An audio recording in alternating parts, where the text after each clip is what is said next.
దగ్గర నేర్చుకోవాలి. కేసీఆర్ టైంలో రేవంత్ని యూనివర్సిటీ దగ్గరకి అది వెళ్ళనీయకుండా ఆపడానికి ఇంటి దగ్గర ప్లాన్ చేస్తే ఇంట్లో దొరకకుండా గోడ దూకెళ్ళి వాళ్ళ హాస్టల్లోనే ఉండి అకస్మాత్తు కనబడడం ఇట్లాంటి చెయ్యాలేక. ఆంధ్రాలో ఇక్కడ ఏంటయ్యా అంటే డెవలప్మెంటు, ప్లానింగు ఇట్లాంటి రాజకీయాలు నచ్చట్లేదు జనానికి.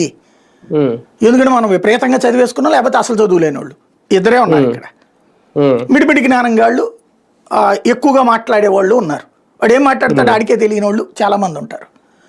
ఇట్లాంటి వాళ్ళ మనస్తత్వాన్ని యూజ్ చేసుకుంటున్నారు వీళ్ళు.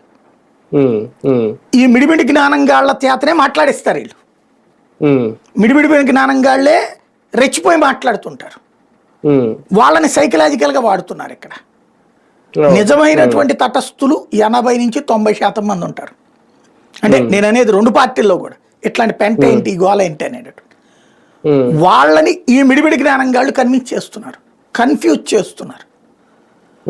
వాళ్ళకైనా సెన్స్ ఉండాలి ఇక్కడ బేసిక్గా.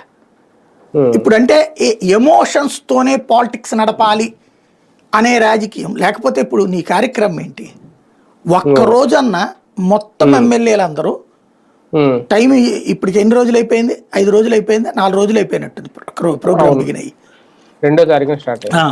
మొత్తం ఎమ్మెల్యేలందరూ సంపూర్ణంగా ఈ మాట మాట్లాడింది ఎప్పుడైనా ఉందా? తాము చేసిన అభివృద్ధి గురించి చెప్పి పబ్లిక్ని రేపు పొద్దున రాబోయేటటువంటి